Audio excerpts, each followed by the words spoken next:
50 Positive Habits. Transform Your Life. B.Y. Michael Chapman. 50 mga positibong gawi. Mahusay na mga gawi upang baguhin ang iyong buhay. Ni Michael Chapman. Disclaimer. Idinitalye ng aklat na ito ang mga personal na karanasan ng may akda at mga opinyon tungkol sa pag-aaral ng tama ang utak. Ang may akda ay hindi lisensyado bilang isang konsultant sa edukasyon, guro, psychologist, o psychiatrist. Ibinibigay ng may akda at publisher ang aklat na ito, ang mga nilalaman nito sa as-is na batayan at hindi gumagawa ng mga representasyon o warranty ng anumang uri na may kinalaman sa aklat na ito o sa mga nilalaman nito. Itinatanggi ng may akda at publisher ang lahat ng naturang representasyon at warranty, kabilang ang halimbawa ng mga warranty ng pagiging mapagkalakal at payong pang-edukasyon o medikal para sa isang partikular na layunin. Bilang karagdagan, ang may akda at publisher ay hindi kumakatawan o ginagarantiyahan na ang impormasyong naa-access sa pamamagitan ng aklat na ito ay tumpak, kumpleto o napapanahon. Ang mga pahayag na ginawa tungkol sa mga produkto at serbisyo ay hindi nasuri ng gobyerno ng US. Mangyaring kumonsulta sa iyong sariling legal o accounting professional tungkol sa mga mungkahi at rekomendasyong ginawa sa aklat na ito. Maliban sa partikular na nakasaad sa aklat na ito, hindi mananagot ang may akda o publisher, o sinumang may akda, kontributor, o iba pang kinatawan para sa mga pinsalang nagmumula sa o may kaugnayan sa paggamit ng aklat na ito. Ito ay isang komprehensibong limitasyon ng pananagutan na nalalapat sa lahat ng pinsala sa anumang uri, kabilang ang nang walang limitasyon, kabayaran, direkta, hindi direkta, o kinahinat ng pinsala, pagkawala ng data, kita o kita, pagkawala o pinsala sa ari-arian, at mga paghahabol ng mga ikatlong partido. Nauunawaan mo na ang aklat na ito ay hindi inilaan bilang isang kapalit para sa konsultasyon sa isang lisensyadong medikal, pang-edukasyon, legal o profesional sa accounting. Bago ka magsimula ng anumang pagbabago sa iyong pamumuhay sa anumang paraan, kumonsulta ka sa isang lisensyadong profesional upang matiyak na ginagawa mo ang pinakamainam para sa iyong sitwasyon. Nagbibigay ang aklat na ito ng nilalamang nauugnay sa mga paksang pang-edukasyon, medikal, at psikolohikal. Dahil dito, ang paggamit ng aklat na ito ay nagpapahiwatig ng iyong pagtanggap sa disclaimer na ito. Panimula. Una, salamat sa paglalaan ng oras upang i-download ang gabay na ito. Nangangahulugan ito na ikaw ay aktibong interesado sa pag-aaral tungkol sa kapangyarihan at pamamaraan ng mga positibong aksyon sa iyong buhay. Walang alinlangan, isa ito sa pinakamakapangyarihan at epektibong paraan na maaari mong bigyan ng kapangyarihan, palakasin at palaguin ang iyong negosyo, pamumuhay at personalidad sa mga darating na taon. Gayunpaman, tulad ng lahat ng bagay sa buhay, ang pagiging positibo ay nangangailangan ng tamang kaisipan. Sa aklat na ito, sisiyasatin pa natin ang kaisipang ito at sisiguraduhin natin na mapapahanga natin ito sa mga nakapaligid sa atin. Lahat ng gusto nating gawin at lahat ng gusto nating makamit ay kailangang madala ng kapangyarihan ng pagiging positibo. Dito, sisirain natin kung bakit mahalaga ang positivity na iyon saad kung bakit mo ito magagamit. Higit sa lahat, sisirain namin ang 5 pinakamahalagang sektor ng iyong buhay na maaaring mapabuti ng isang positibong saloobin. Tutulungan ka naming makita kung paano mo mababago ang iyong fitness, iyong mentalidad, iyong emosyon, iyong pamumuhay at iyong pagiging produktibo. Sa pamamagitan ng mga tip at ideyang ito, maaari mong ilagay ang iyong buong pamumuhay ng mas positibong paraan ng pagtingin sa mundo. Sa aklat na ito, makakatanggap ka ng maraming tulong at benepisyo na ginagawang mas madali kaysa kailanman na baguhin ang iyong mindset at mentality. Makakakuha ka ng tulong sa mga sumusunod. Mga ideya sa kung paano manatiling fit at kung paano simulan ang paglipat ng iyong sarili tungo sa isang mas maayos, patas na estado ng katawan at isip. Mga gawi sa pag-iisip upang matiyak na mayroon kang pinakamahusay na pag-iisip na posible para sa pagbabago at pagpapabuti ng iyong buhay. Emosyonal na tulong, tinitiyak na mauunawaan mo kung paano panatilihing malinaw ang ulo kapag kailangan mo. Mga plano at gawi sa pamumuhay na lahat ay tungkol sa pagtulong sa iyong maging mas matatag, matatag na impluwensya sa iyong buhay at sa mundo sa paligid mo. Mga personal na gawin na tiyak na tutulong sa iyo na baguhin ang paraan ng iyong pamumuhay, pag-iisip at pagpapatakbo. Sa pamamagitan ng paggamit ng aklat na ito, kung gayon, tiyak na tingnan ang pare-pareho at patuloy na pagpapabuti sa paraan ng iyong pamumuhay at trabaho.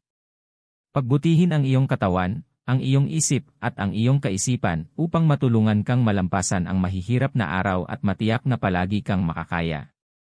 Magmukhang mas malusog at mas masaya sa paligid. Bigyan ang iyong katawan at ang iyong isip ng tulong na kailangan nito upang tumakbo sa pinakamataas na fitness at form. Ito ba ay parang uri ng tulong na matagal mong hinahanap? Pagkatapos ay magpatuloy sa pagbabasa. Ibinahagi ng aklat na ito ang kahalagahan ng pagkakaroon ng mas positibong gawi sa iyong buhay. Sa simpleng pagkakaroon ng dagdag na positibo sa iyong buhay, maaari mo talagang simulan ang paglipat ng mga bundok at gawing mas madali ang iyong buhay sa pangkalahatan salamat sa mga pangunahing pagpapahusay na ibinibigay nito. Kaya, paano ko malalaman ang tungkol sa ganitong uri ng bagay? Dahil, katulad mo, nandoon din ako. Nakita ko dati ang lahat, at ang ibig kong sabihin ay lahat, sa isang negatibong kalikasan. Hindi nagtagal ang aking mga kaibigan, pamilya, kasamahan at mga kliyente ay napagod sa pakikinig sa akin.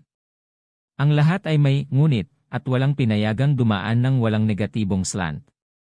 Gayunpaman, ang napakahalagang negatibong pag-iisip na ito ay nagsimulang magmuni-muni sa aking pamumuhay, aking mga layunin, at paraan ng pag-iisip.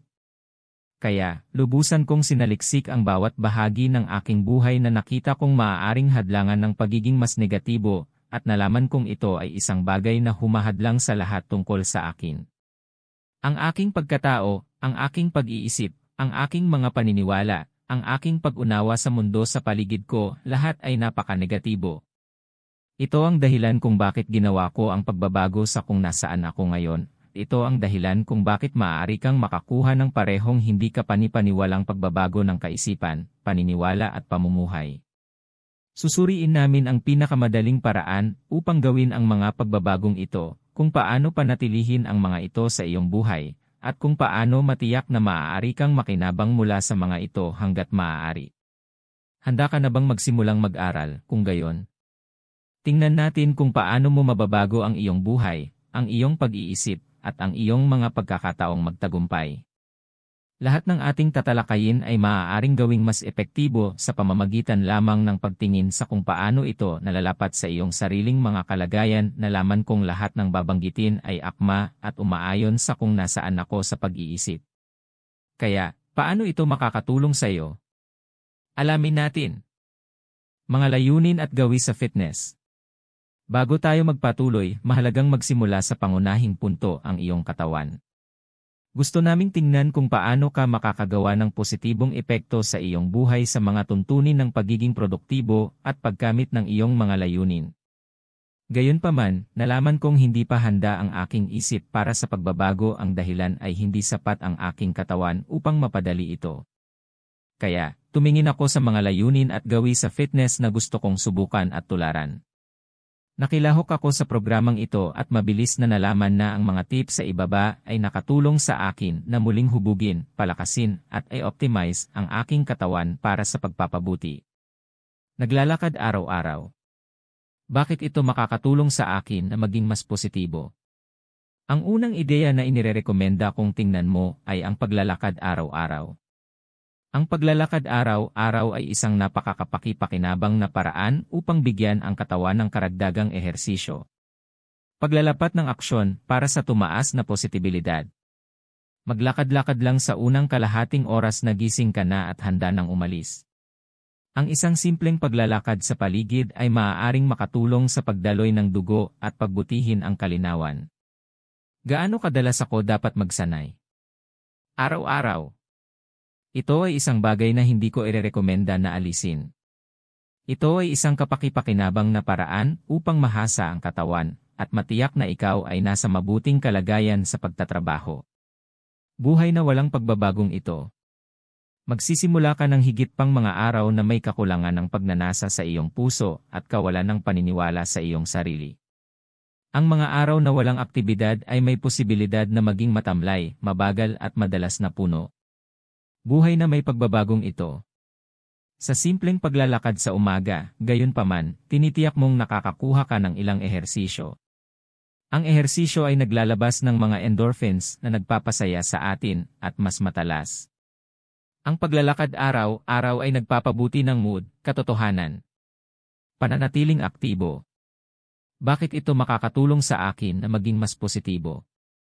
Nalaman ko na bilang resulta ng pagtatrabaho sa isang computer, ginugol ko ang karamihan ng aking oras sa pag-upo sa bahay. Sa pamamagitan ng pagtayo tuwing 30 mins para sa 5 mins na ehersisyo, napabuti ko. Paglalapat ng aksyon para sa tumaas na positibilidad. Tatayo na lang ako at maglilibot sa opisina, kadalasan ay pataas at pababa ng hagdan para dumaloy ang dugo sa aking mga binti upang maiwasan ang anumang problema sa sirkulasyon. Gaano kadalas ako dapat magsanay? Bawat kalahating oras. Kahit na gawin mo ito isang beses sa isang oras, gayunpaman, mapapansin mo ang isang marginal na pagpapabuti sa kalidad ng iyong pangkalahatang fitness na unti-unting bumubuti. Buhay na walang pagbabagong ito. Karamihan sa aking mga araw ay magsisimula sa mga namamagang binti, at maraming sakit na dumaranas sa kanila, na walang gaanong kadali ang kumilos. Lalala lang ito habang tumatanda ako. Buhay na may pagbabagong ito. Ito ay literal na nagbago ng aking buhay. Mas may kakayahang gumalaw ngayon, at mas aktibo ang aking mga araw, kahit na ang aking mga maagang paglalakad ay mas maganda ang pakiramdam kaysa dati. Working out. Bakit ito makakatulong sa akin na maging mas positibo?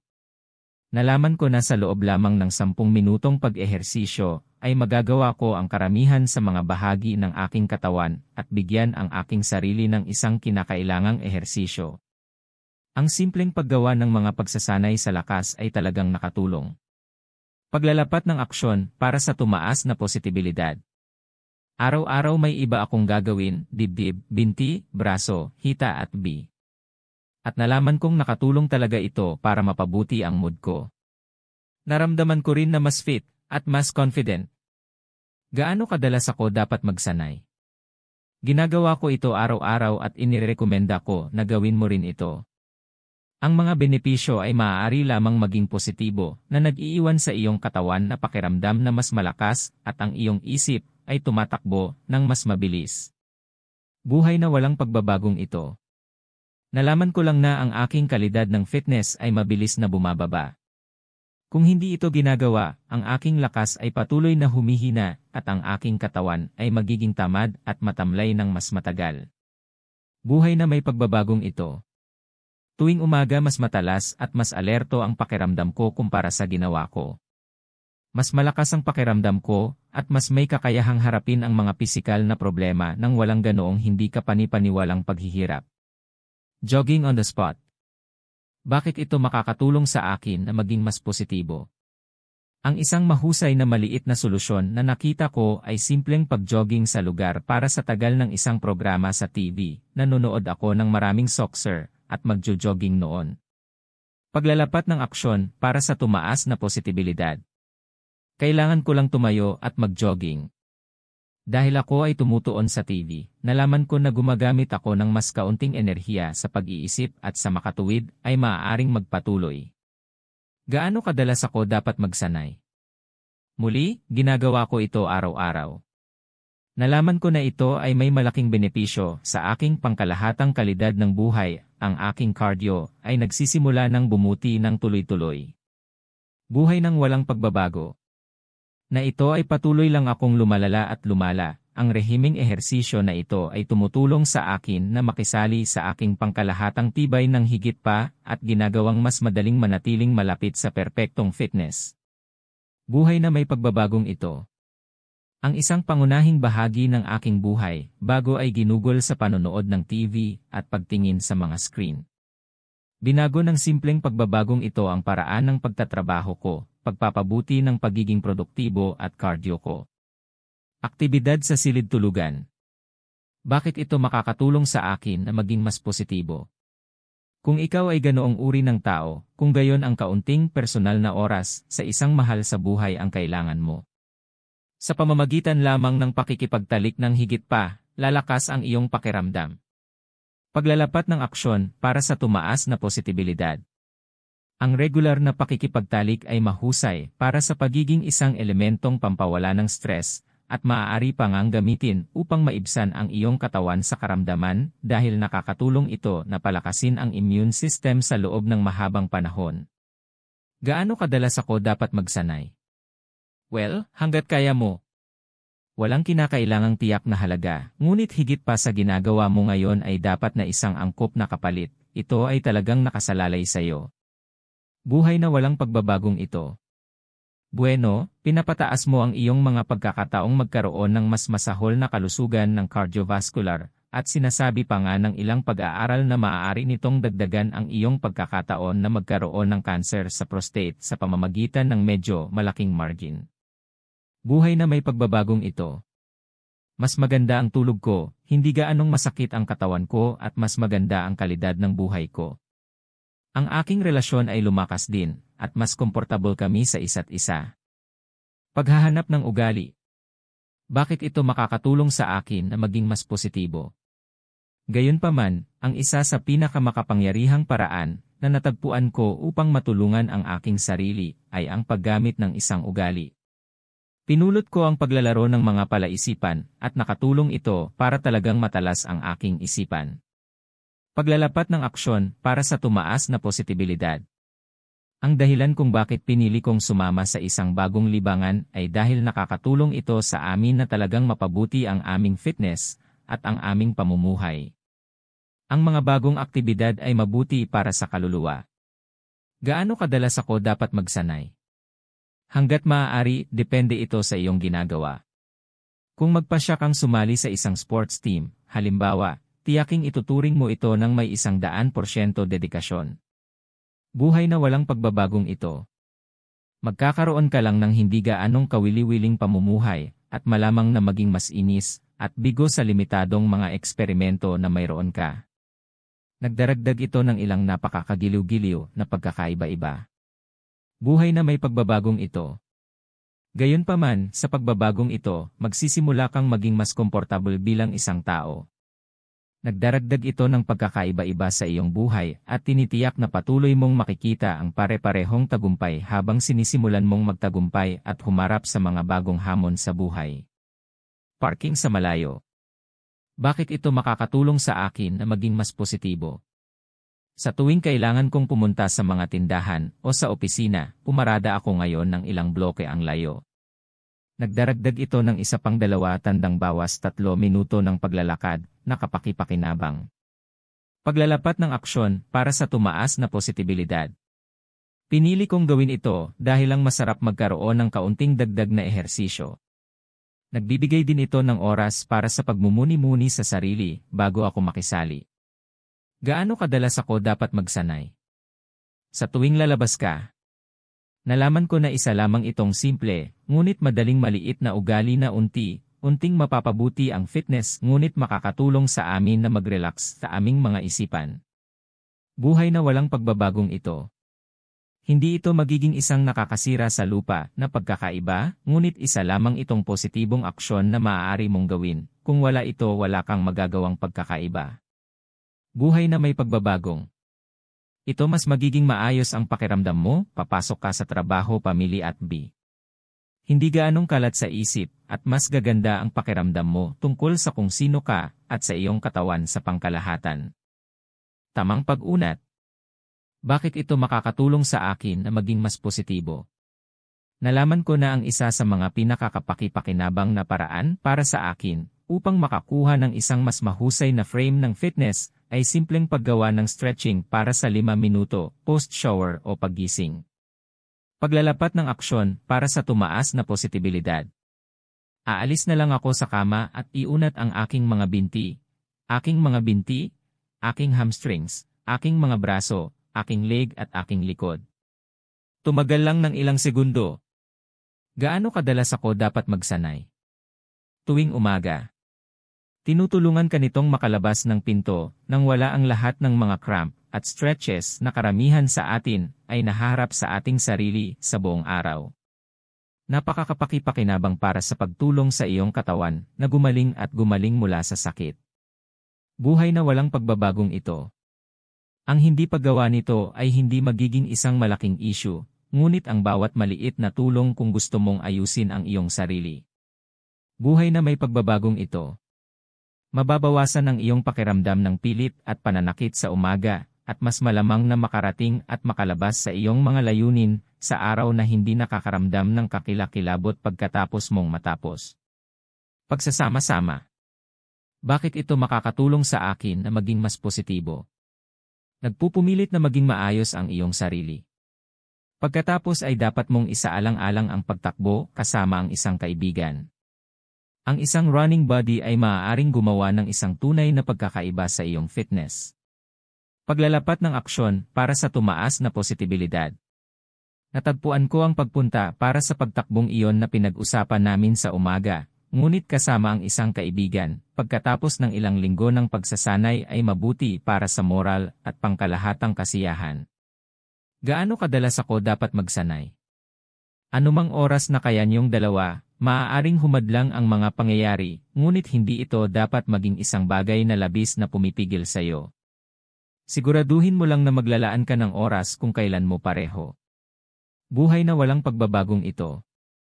Marahil ay mas mahihirapan kang manatiling naaayon sa iyong mga layunin sa fitness at, tulad ng iba, ay maaaring madaling sumuko kapag naging mahirap ang iyong kalagayan o nagsimula ka sa talampas. Buhay na may pagbabagong ito. Malamang na magkakaroon ka ng mas malusog na katawan at mas matibay na pag-iisip. Mas madaling makalipas ang araw at mag-ehersisyo kapag nagtatrabaho kasama ang isang kaibigan. Ginagawang masaya ang pag-ehersisyo. Bakit ito makakatulong sa akin na maging mas positibo? Ang aking pangunahing hamon sa fitness ay ang pagpapasaya sa ehersisyo. Ang pinakamahusay na paraan na nakita ko ay ang pagsali sa isang sports team. Sa pamamagitan lamang ng paglalaro ng soccer, nagsimula akong umasa sa fitness. Paglalapat ang aksyon para sa tumaas na positibilidad, nagsasanay ako ng 3 gabi sa isang linggo at naglalaro sa isang linggo. Ano man ang uri ng esport o pagsasanay na nais mong makasali, may magugustuhan sa iyo. Gaano kadalas ako dapat magsanay? Karamihan sa mga tao ay komportable na magsanay ng 3-4 na gabi sa isang linggo. Ginagawa nitong mas positibo ang pangkalahatang rehimen ng pagsasanay at fitness dahil mayroon kang tunay na dahilan para gawin ito. Buhay na walang pagbabagong ito. Kung ikaw ay isang taong hindi maaaring magsanay o magkasya nang walang dahilan, ang buhay kung wala ito ay magiging mahirap. Ang pagkakaroon ng dahilan tulad ng sports ay ginagawang mas makabuluhan ang pagsasanay. Buhay na may pagbabagong. Ito mas magiging maayos ang pakiramdam mo, mas magiging masaya ka, at magiging handa ka nang harapin ang mundo. Ito ay gagawa ng ganap na malaking pagkakaiba sa iyong pangkalahatang kalidad ng buhay sa pangmatagalan. Mental habits. Palagi kong natagpuan na, sa aking pakikipaglaban upang talunin ang negativity at maging mas positibo, na ang aking isip ay isang malaking balakid. Kaya, nagpasya akong harapin ang isip at gumawa ng malaki at progresibong pagkakataon. Tiningnan ko ang paraan ng pag-iisip ko tungkol sa mga paksa at kung paano ako pinipigilan ito.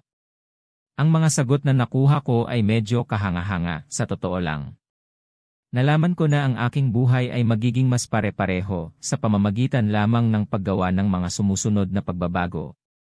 Titiyakin ng bawat mungkahi na bubuo ka ng positibo, maagap na mga gawi sa pag-iisip na magbibigay sa iyo ng isang panalong mentalidad. Nakatingin sa negativity.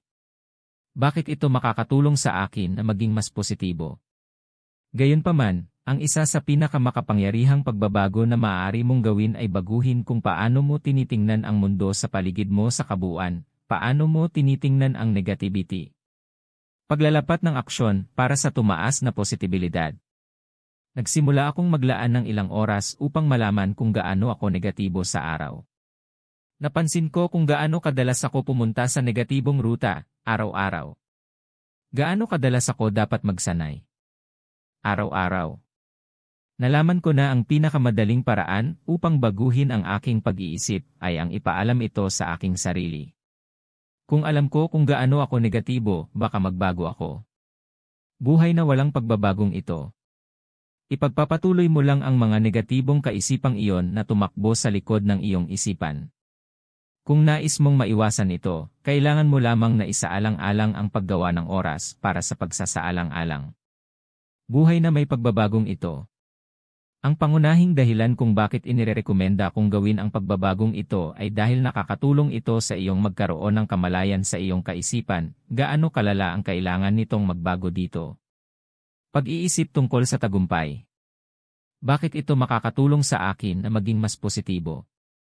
Ang pag-iisip tungkol sa tagumpay ay isang magandang ideya, ang kakayahang makita lamang kung ano ang maaaring darating sa hinaharap ay isang mahusay na tool, at isa na maaaring mapabuti ang iyong kaisipan. Paglalapat ng aksyon para sa tumaas na posibilidad. Ang pinakamadaling paraan para gawin ito ay ang gumugol lang ng ilang oras, kahit 5 minuto, pag-iisip tungkol sa iyong kamakailang pag-unlad. Kahit na hindi ka pa matagumpay, patuloy na mag-isip sa ganitong paraan. Gaano kadalas ako dapat magsanay? Sa bawat oras na nalulungkot ka tungkol sa kung nasaan ka at ang iyong pag-unlad. Sa pamamagitan ng paggawa ng isang simpleng pagsasaayos, makikita mong mas madaling manatiling nakasubaybay kung sino ka. Buhay na walang pagbabagong ito. Ipagpapatuloy mo lang ang mga magagandang bagay na dumaan sa iyo at masyadong maliit na pansin ang mga magagandang bagay sa iyong buhay. Maglaan ng oras upang maunawaan ang iyong tagumpay. Buhay na may pagbabagong ito. Gayunpaman, ang paglalaan ng oras upang gawin ang pagbabagong ito ay higit na magpapahalaga sa iyong pag-unlad. Tandaan, lahat ng magagandang bagay ay magtatagal para magbago kasama na ang iyong kaisipan mismo. Relasyon ng pagmumuni-muni. Bakit ito makakatulong sa akin na maging mas positibo? Gayunpaman, ang isa sa mga pinakamatalinong pagbabago na ginawa ko sa aking buhay ay kung gaano kadalas ako maglalaan ng oras upang magnilay-nilay. Dati ako ay kumilos sa salpok, negatibo. Paglalapat ng aksyon para sa tumaas na posibilidad. Sa pamamagitan ng pagbabago sa pagmumuni-muni bago kumilos, ako at ikaw ay maaaring maging mas positibo.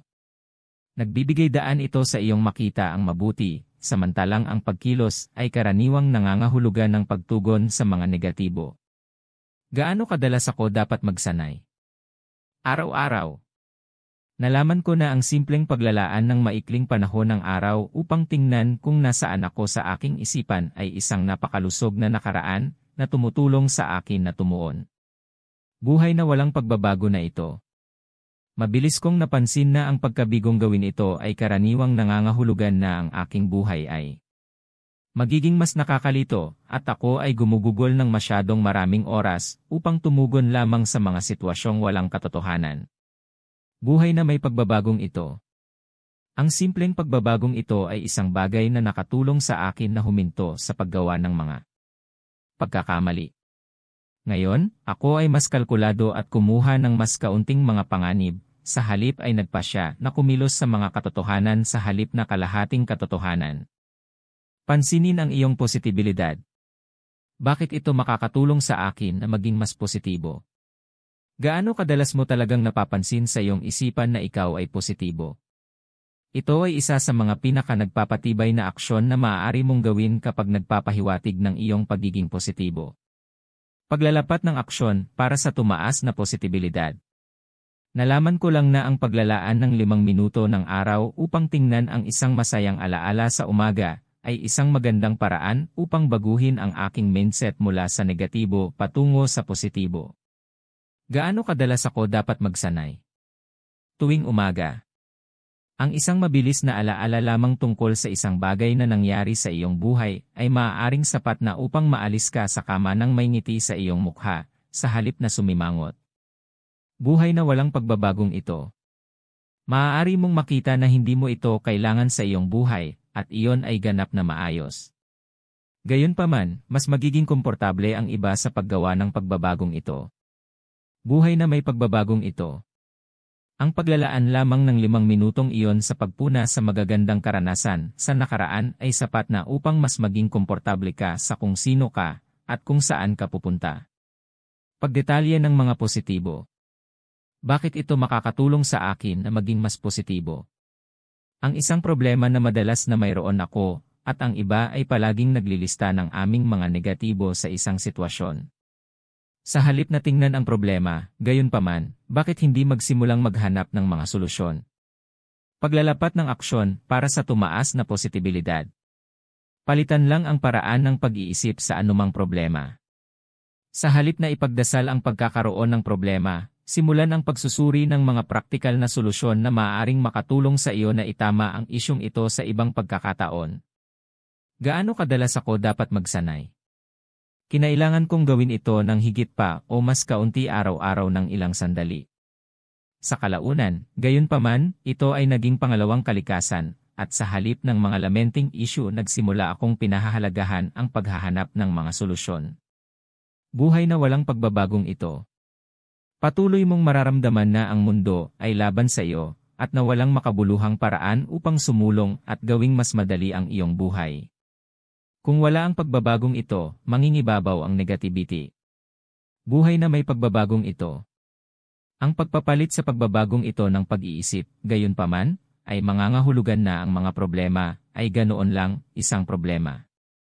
Pananatilihin mo ang iyong mga paa sa lupa ng mas madalas at malamang na mas madaling makahanap ng mga solusyon. Mapanghamong mga assumption. Bakit ito makakatulong sa akin na maging mas positibo?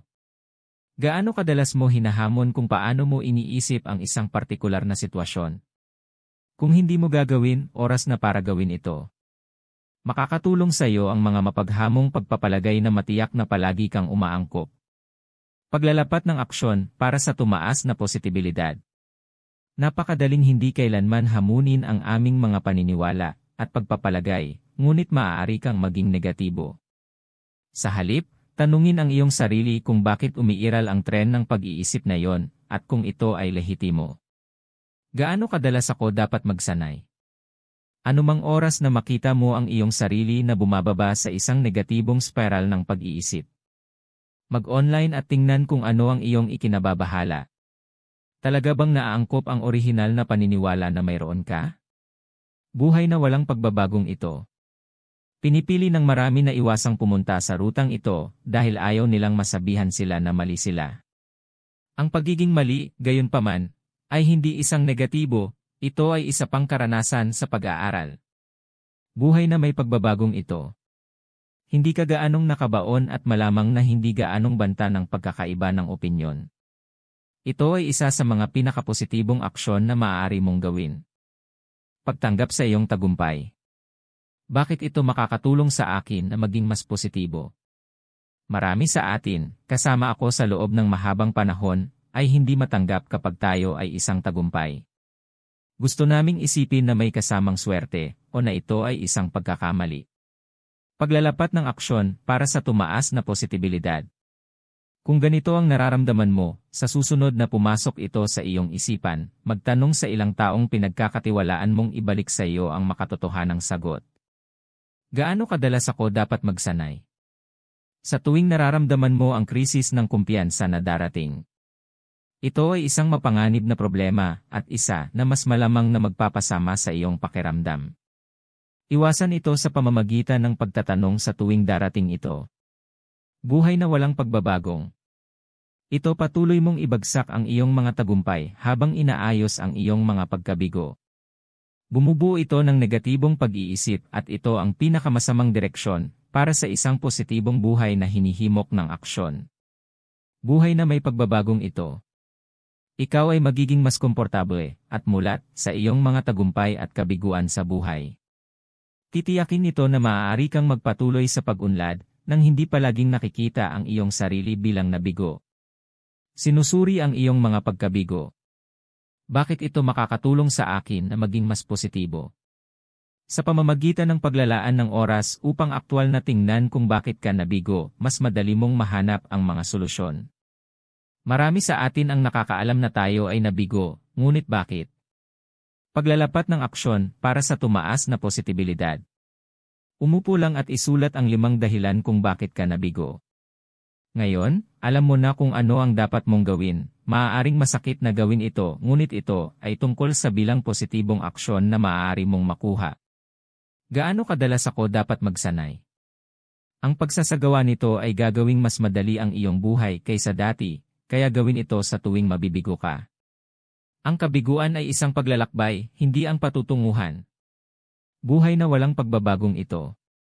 Kung hindi mo susubukan na baguhin ito pagkatapos ay maaari kang maghanda para sa isang buhay ng alipusta sa sarili at kawalan ng paniniwala sa sarili. Sa pamamagitan ng pagrepaso sa kabiguan, nagiging mabubuhay ang mga solusyon. Buhay na may pagbabagong ito. Sa pamamagitan ng pagtingin at pagsusuri sa iyong tagumpay at kabiguan, ay magiging mas madali ang manatili sa tamang landas. Lubos din itong madaragdagan ang mga pagkakataong makahanap ng pangmatagalang solusyon. Mga laro sa isip. Bakit ito makakatulong sa akin na maging mas positibo? Gaano kadalas ka nalang magsaulo ng isang maliit na tula o isang piraso ng pagsulat? Ang paggawa nito ay maaaring maging isang napakalakas na paraan upang matiyak na palagi kang may hamon. Paglalapat ng aksyon para sa tumaas na positibilidad. Ang mga hamon ay mahusay para sa pagtulong sa amin na matuto ng mga mahahalagang punto at mga salita ng karunungan. Kumuha ng tula mula sa internet tuwing umaga at subukang isaulo ang mga salita sa pagtatapos ng mga araw. Gaano kadalas ako dapat magsanay? Araw-araw, kahit na mas komportable kang magtrabaho sa isang tula bawat linggo, gawin ito. Napakahusay ng mga hamon at tinutulungan kaming makita ang aming sariling mga kakayahan at talento ng naaayon. Buhay na walang pagbabagong ito. Magdududa ka sa iyong kakayahang matuto at kumuha ng mga bagong kasanayan. Sa pamamagitan ng pagsasaulo ng isang bagong tula bawat linggo, napapabuti mo rin ang iyong pangkalahatang kaalaman sa kultura at sining ng naaayon. Buhay na may pagbabagong ito. Ang pagpunta sa rutang ito ay lubhang kapaki-pakinabang dahil titiyakin nito na makukuha mo ang tulong na kailangan mo upang maipakita ang iyong mga kasanayan sa pag-iisip at memorya kung nagdududa ka na mayroon sila. Lakas ng pag-akit. Bakit ito makakatulong sa akin na maging mas positibo? Naranasan mo na bang gumugol ng isang araw na nagnanais na magkaroon ng isang bagay? Kung hindi, kailangan mong magsimula. Gumugol ng 5 tandang bawas 0 minuto sa gabi sa panaginip lang kung ano ang gusto mo sa buhay. Paglalapat ng aksyon para sa tumaas na positibilidad ang dahilan ng paggawa nito ay simple. Ihulog mo lang sa isip mo at makikita mo kung ano talaga ang gusto mo. Hayaang kontrolin ng iyong mga pantasya at makakahanap ka ng bagong ambisyon. Gaano kadalas ako dapat magsanay? Araw-araw. Anumang mga araw na ginugol hindi sa pagtugis ng mga layuning ito, at maabot ang mga ito ay isang araw na nasayang. Dapat palagi kang magkaroon ng isang layunin na hinihimok ng pagnanais. Buhay na walang pagbabagong ito. Malamang na hindi ka magkakaroon ng matatag at makabuluhang landas na susundan. Nang hindi nalalaman kung ano ang gusto mong makamit ay natural na magiging mas mahirap na makamit ang mga layunin sa oras. Buhay na may pagbabagong ito. Sa pamamagitan ng paglikha ng isang malinaw na bahagi ng iyong isip kung saan ito tinutugunan. Gayunpaman, dapat mong mas madaling makita at pagkatapos ay magtrabaho patungo sa bagay na gusto mo sa buhay.